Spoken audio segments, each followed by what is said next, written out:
Good afternoon, ladies and gentlemen, distinguished guests, officers, and enlisted members of the military. My name is Chief Master at Arms James D. Bruno, United States Navy, and I am absolutely humbled and so honored to be here today. I'm here today not only to represent, but also honor those to whom we are here to dedicate this exhibit. The military working dog teams, past and present, who have selflessly served this country in both times of war and times of peace. First off, I would like to acknowledge the following personnel. The March Field Air Museum. The cooperation of this facility and all those affiliated with it is unbelievable. The Feed the Dogs organization and their incredible group of volunteers who are making the strides to ensure the security and sanctity of the United States Military Working Dog Program and its handlers worldwide. To all of the MWD handlers, past and present, this dedication is for you and for what you stand for. And of course, to the families of our men and women in uniform. Without your unwavering support, our work would not be possible. And I would like to personally thank my beautiful wife, Tiffany, my daughters, Ashlyn and Brittany, for being here today also. I love you guys. 12 October 2007. Southeast Rashid, Baghdad, Iraq. It was a cool morning in Iraq. My dog Argo and I had just been dropped off on the street in the Dora district, one of the worst housing districts in Baghdad.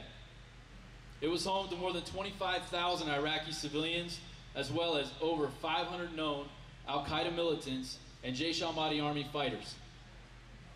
At the time, we didn't know much about the streets of this district, other than that it was dirty and run down. Buildings were dilapidated, homes were ransacked, much of the damage caused by improvised explosive devices, or IEDs. Walls were shredded from bullet holes from the many firefights between Sunni and Shiite extremists, and in some cases, civilians who were just trying to save their families and homes. It was an absolutely true combat zone. We initially entered the district 2 weeks earlier. The fighting seemed to have subsided. We mostly witnessed families packing up what they could and heading out of town to escape the threat of torture and violence that was imposed upon them on a daily basis.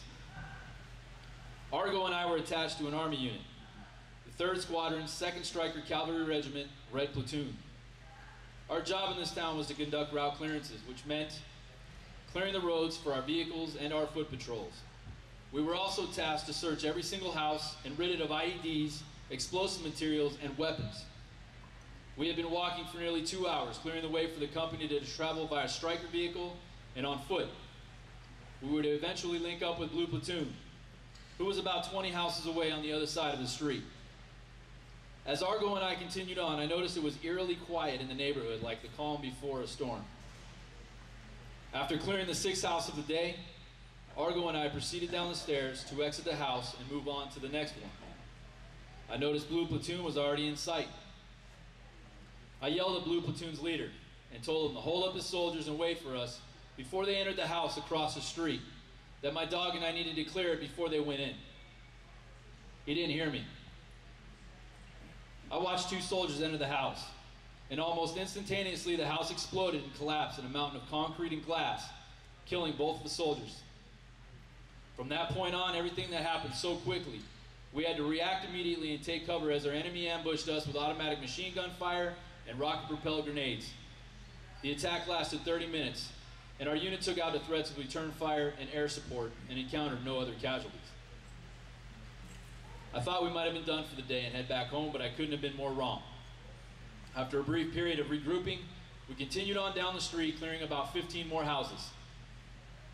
When we reached the end of the street, Argo decided to investigate a tall light pole on the corner. At first, he simply acted as if he had to urinate or mark his territory like most dogs like to do.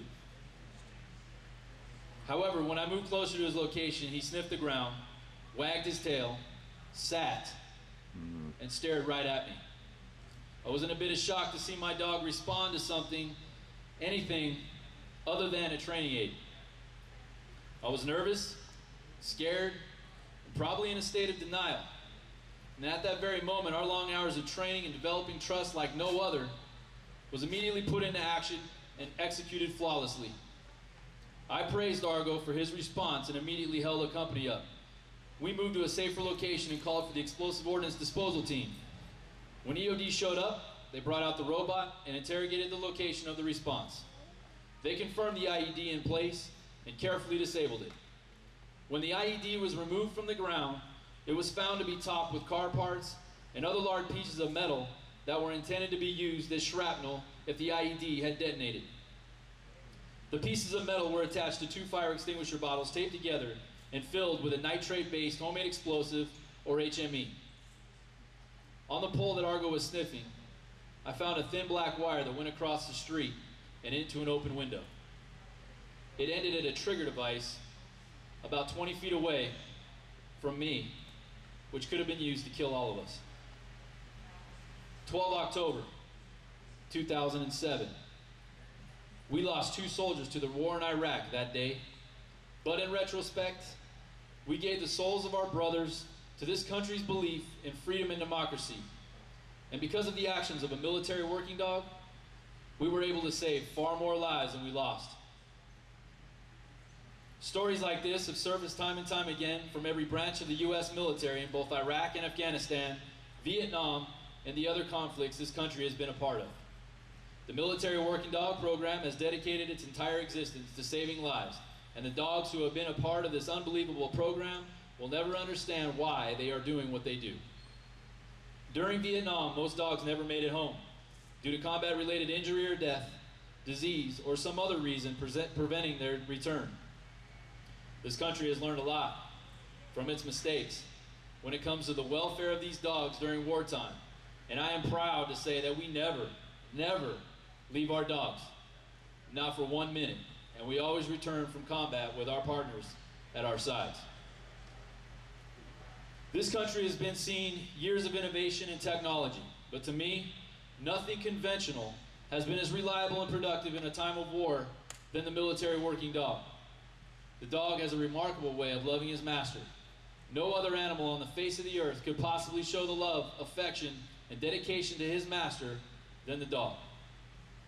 As the military working dog continues to progress, it is unbelievable to see the unswerving motivation and work ethic of each individual dog.